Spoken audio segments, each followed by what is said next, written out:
어원으로 이해하는 생각 한자. 안녕하세요. 제 강의를 여태까지 들으면서 도움이 되셨으면 좋아요를 눌러주시고 혹 광고가 나오면 건너뛰지 마시고 끝까지 시청해 주시면 이 동영상 제작에 도움이 됩니다. 고맙습니다. 이번 시간에는 모실 시에 대해서 알아보겠습니다. 부수는 사람인 변이고요. 뜻은 모시다, 시중하다, 기르다 등 여러 가지가 있습니다. 사람인변과 물건을 꼭 간직하고 있다는 뜻을 가진 사, 이게 절사인데 이런 뜻이 있나봐요.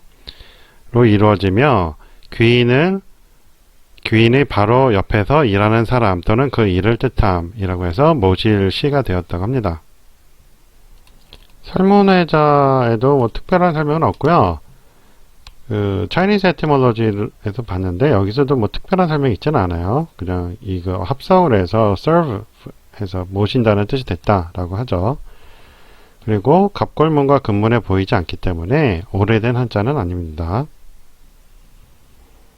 이 형태를 보면 사람인이고 밑에 게 이제 손이네요. 그리고 이 위의 것은 그칠 지의 변형으로 보입니다. 이 지는 이제 발 모양이 될 수도 있다고 그랬죠. 또는 이제 뿌리를 뽑아서 거꾸로 세워놔서 성장을 멈추게 하는 게 될 수도 있다고 했습니다. 여기서는 이게 손이기 때문에 뿌리 모양보다는 발의 변형으로 봐야 될 것 같네요. 오른쪽 부분인 절사 또는 관청시를 알아보겠습니다. 부수는 마디촌이고요. 뜻은 절, 사찰, 마을, 관청 등 여러 가지 뜻이 있는데 아까 설명했던 꼭 간직하고 있다는 그런 뜻은 안 나오네요.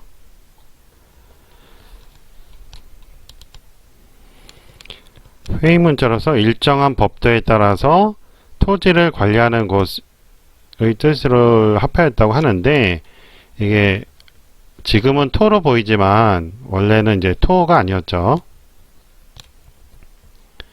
그리고 요것도 마디촌도 이게 손의 변형이었습니다. 그러니까 요거는 현대식 파자법이라고 이해를 하시면 돼요. 그래서 절, 관청을 뜻하였다 하는데 처음부터 절은 아니었고 외국에서 온 사람을 대접하는 접대하는 관공서를 이제 사라고 했었는데 인도로부터 이제 중국의 불교를 전하러 온 사람들이 이러한 사에 머물러서 그때부터 이제 절의 뜻으로 사용하게 되었다고 합니다. 설문회자의 설명을 봐도 조정이라는 뜻을 나타내거든요. 그러니까 관청을 말을 하는 것이죠. 그래서 네이버 설명과 이제 같은 설명을 하고 있습니다. 그러니까 절사라는 것은 나중에 이제 생겼다는 것을 알 수가 있어요. 차이니즈 에티몰로지에 보면 발하고 손이라고 하거든요.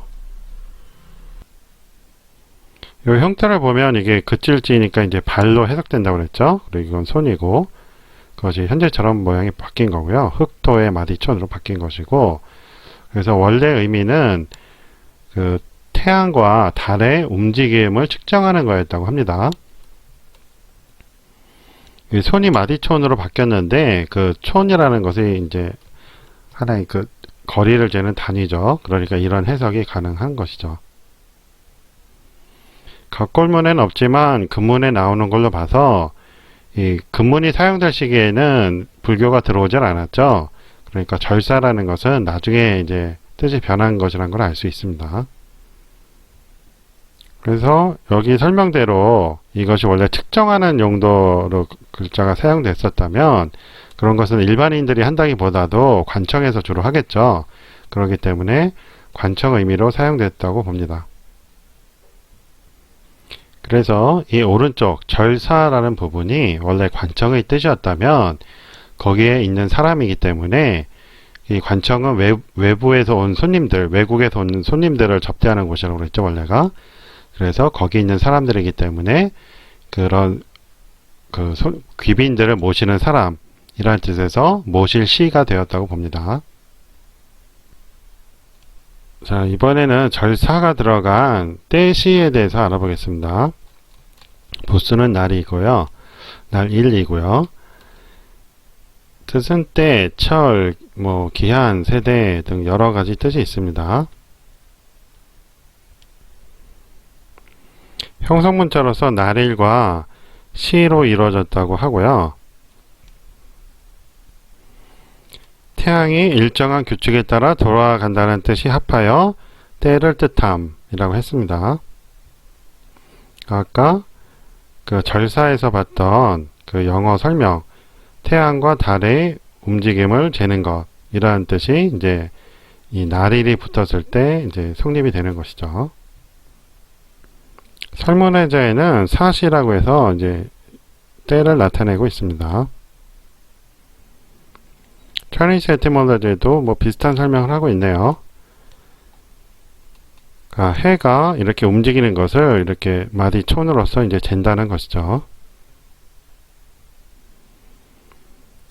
근문에는 이게 지금 손을 뜻하는 마디촌이 없죠. 그리고 갑골문에도 역시 없습니다. 그칠지만 있네요. 이번에는 시입니다. 말씀어니 부수이고요. 음을 나타내는 시와 자신의 감정을 말이나 글로 표현하는 것을 합하여 시를 뜻한다고 합니다.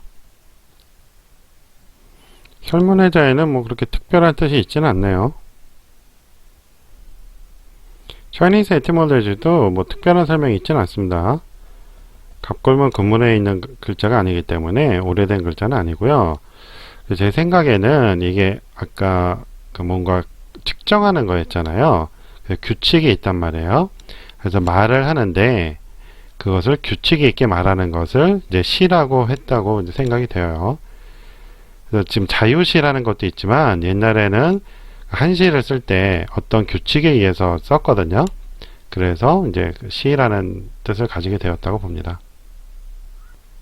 이번에는 하나의 획수가 더 들어간 기다릴 때입니다.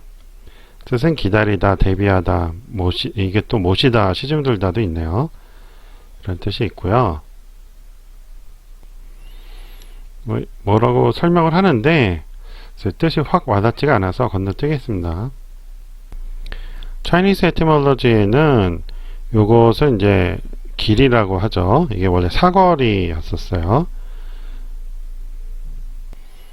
그리고 오른쪽 부분은 그 measure라고 해서 측정하는 거라고 같은 설명을 하고 있습니다.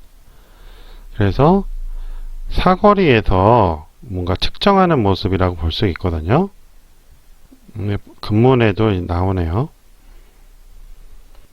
그래서 도로에서 뭔가 하기 위해서 멈춰 있는 모습에서 기다린다는 뜻으로 바뀐 것 같습니다.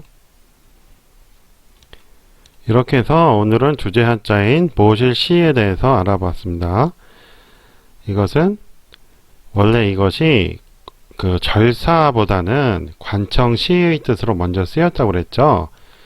그래가지고 거기서 있는 사람이기 때문에 귀빈들을 모시는 사람을 뜻해서 모실시가 되었다고 했습니다. 그리고 이것이 절사가 된 것은 관청에 이제 인도에서 온 승려분들이 머물렀기 때문에